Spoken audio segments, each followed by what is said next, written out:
नमस्कार बच्चों। आज हम वसंत भाग 1 का चैप्टर 7 पढ़ने जा रहे हैं, जिसका नाम है साथी हाथ बढ़ाना। मैं डॉक्टर अरुण मिश्रा केंद्रीय विद्यालय क्रमांक 1 सागर से आपको ये कविता प्रस्तुत करने जा रहा हूँ। और बच्चों, एक चीज़ मैं आपको बताना चाहूँगा कि ये कविता हमेशा पूरे जीवन भर आपके लिए सपोर्ट करेगी। इसको पढ़कर इसकी एक एक पंक्ति को ध्यान से सुनकर उसका एक एक पंक्ति का अर्थ सीखकर और आप अपने जीवन में आने वाली कठिनाइयों को हमेशा पार करते जाएंगे। बहुत प्रेरणास्पद और बहुत ताकत देने वाली, हमारी आंतरिक शक्ति का विकास करने वाली ये कविता है। इस कविता के जो कवि हैं जिन्होंने लिखी है वो हैं साहिर लुधियानवी। साहिर लुधियानवी हिंदी साहित्य में एक महत्वपूर्ण स्थान रखते हैं। उन्होंने अनेक प्रेरणास्पद कविताएं लिखी हैं और इस कविता को फिल्माया भी गया है एक गीत के रूप में। एक फिल्म है नया दौर, जिसमें अभिनेता है मनोज कुमार। मनोज कुमार जी पर इस कविता को गीत के रूप में फिल्माया गया है। साथी हाथ बढ़ाना। साथी हाथ बढ़ाना मतलब जब हम किसी मुश्किल में फंस जाते हैं तो हम अपने साथी को मदद के लिए पुकारते हैं या उसकी तरफ आशा भरी निगाहों से देखते हैं। या जब हम किसी समस्या में फंसते हैं तो हमें ऐसा लगता है कि कोई हमें उस समस्या से निकाले, कोई साथी हो जिसकी तरफ हम हाथ बढ़ाने के लिए अपेक्षा रखते हैं। ये कविता गीत के रूप में बहुत ही सरस, मनोरम और आकर्षक बन पड़ी है। इसको कुछ इस तरीके से गाया गया है। साथी हाथ बढ़ाना, साथी हाथ बढ़ाना, एक अकेला थक जाएगा मिलकर बोझ उठाना। साथी हाथ बढ़ाना, हम मेहनत वालों ने जब भी मिलकर कदम बढ़ाया। सागर ने रास्ता छोड़ा, पर्वत ने शीश झुकाया। फौलादी हैं सीने अपने, फौलादी हैं बाहें, हम चाहें तो चट्टानों में पैदा कर दें राहें। साथी हाथ बढ़ाना, मेहनत अपने लेख की रेखा, मेहनत से क्या डरना। कल गैरों की खातिर की, आज अपनी खातिर करना। अपना सुख भी एक है साथी, अपना दुख भी एक। अपनी मंजिल सच की मंजिल, अपना रास्ता नेक।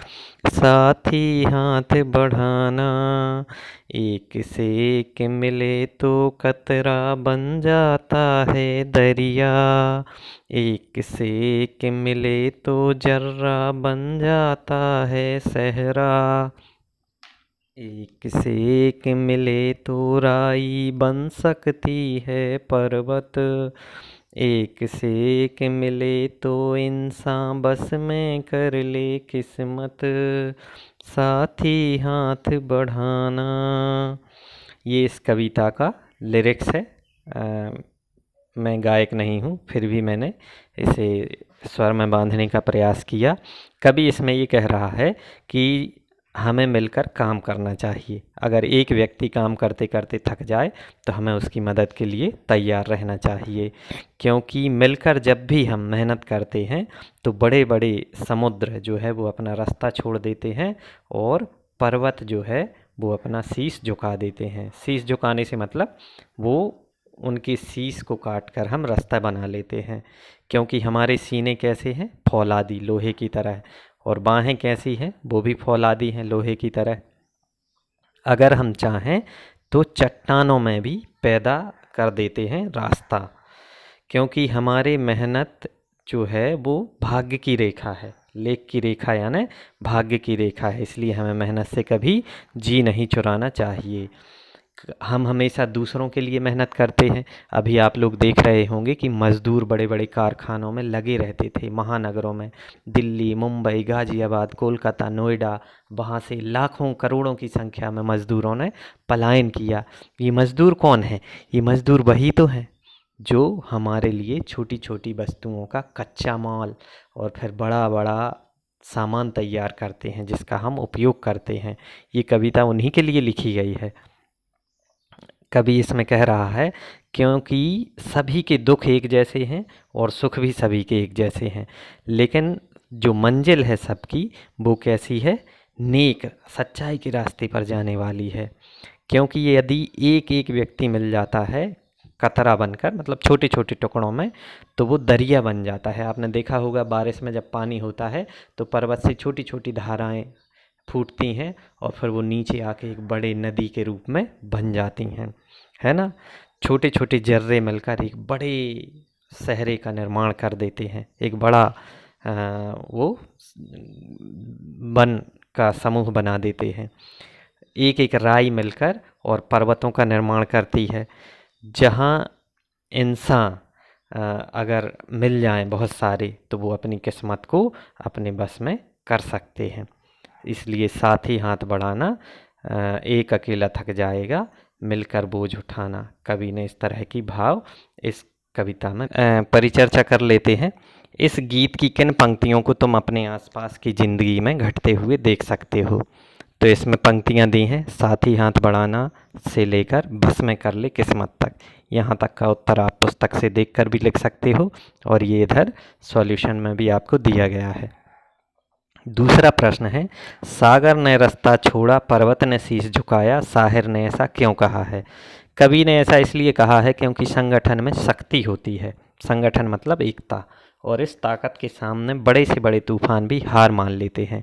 इसी के बल पर हमने सागर को भी अपने अधीन कर लिया, पर्वत को भी अपने आगे झुका लिया। गीत में सीने और बाहों को फौलादी क्यों कहा गया है? भगवान ने हमें असीम सहन शक्ति और हाथों में फौलादी ताकत प्रदान की है, जिसके बल पर हम बड़ी से बड़ी कठिनाई का डटकर मुकाबला कर सकते हैं। इसलिए गीत में सीने और बाहों को फौलादी कहा गया है। गीत से आगे जो है उसके प्रश्न उत्तर हैं। अपने आसपास तुम किसे साथी मानते हो और क्यों? इससे मिलते जुलते कुछ और शब्द खोजकर लिखो।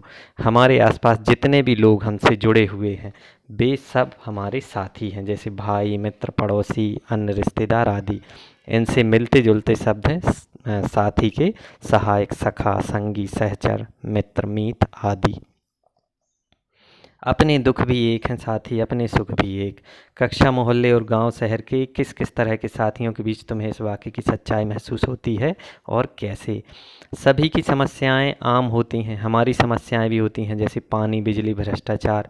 वहीं हमारी खुशी में भी सबकी साझेदारी होती है, जैसे कोई पदक जीतना चाहता है, किसी की खुशी का मिलना, तो सभी मिलकर सेलिब्रेट करते हैं। आपने देखा होगा कि अभी कोरोना के संकट के दौर में किस तरीके से बहुत सारे लोग, समाज सेवी संगठन, गरीबों की, मज़दूरों की सहायता करने के लिए तैयार खड़े हुए हैं। सड़कों के किनारे, हाईवे के किनारे पर लोग मज़दूरों के लिए पानी, भोजन की व्यवस्था कर रहे हैं। तो अभी तो आसपास सभी को देख सकते हैं कि दुख में किस तरीके से सब साथ खड़े हैं। खुशियाँ भी हम सेलिब्रेट करते हैं। आपने केंद्रीय विद्यालय में देखा होगा, कोई बच्चा कहीं से कोई उपलब्धि हासिल करके आता है तो विद्यालय में प्रार्थना सभा में उसको सेलिब्रेट करवाया जाता है प्राचार्य महोदय के द्वारा। सारे बच्चे क्लैप करते हैं और उसको शुभकामनाएं देते हैं। तो इस तरह की साझेदारी हमारे बीच में होती रहती है। इस गीत को तुम किस माहौल में गुनगुना सकते हो? तो इस गीत को हम उस माहौल में गुनगुना सकते हैं जहाँ पूरे समूह को जोश की ज़रूरत हो, जैसे खेल के मैदान में, गणतंत्र दिवस में, स्वतंत्रता दिवस में आदि जगह, है ना। एक अकेला थक जाएगा, मिलकर बोझ उठाना। तुम अपने घर में इस बात का ध्यान कैसे रख सकते हो? तो अपने घर के छोटे मोटे कामों में अपने माता पिता का हाथ बटाकर, पापा के काम और माँ के क्या क्या क्या हैं। पापा ऑफिस जाते हैं, माँ घर के काम देखती है। पापा का काम बाहर जाकर काम करके पैसे कमा कर लाना है जिससे घर चल सके। इसके विपरीत माँ उसी पैसे से पूरे घर की व्यवस्था देखती है, वह खाना बनाती है, घर की साफ़ सफाई करती है। तो हम इन कामों में माँ पापा का हाथ बटाकर और घर की व्यवस्थाएं चला सकते हैं। और अक्सर मम्मी पापा एक दूसरे के काम में हाथ बटाकर उनका सहयोग करते हैं। अभी तो बहुत ज़ोर शोर से ये मुहिम चल रही है कि घर में जो पिताजी लोग रुके हुए हैं तो वो मम्मी के काम में सहयोग कर रहे हैं। यदि तुमने नया दौर फिल्म देखी है तो बताओ कि यह गीत फिल्म में कहानी के किस मोड़ पर आता है ना? तो ये तब आता है जब कच्ची सड़क का काम होता है तो सभी मिलकर काम को करते हैं और बड़ी आसानी से पूरा काम हो जाता है। हमारे विद्यालय में भी जब कोई काम होता है, कोई चीफ गेस्ट आते हैं तो सारे बच्चे मिलकर पंक्तिबद्ध होकर अनुशासन व्यवस्था बनाकर, सारे टीचर जो अलग अलग सब्जेक्ट के हैं, स्पोर्ट्स वाले हैं, CPW वाले हैं, वो इस कार्य की अंजाम देते हैं। तो इस तरीके से ये उक्ति जो है वो हमारे जीवन में चरितार्थ हो जाती है। मुझे उम्मीद है कि ये पाठ आपको पसंद आया होगा। कविता। धन्यवाद।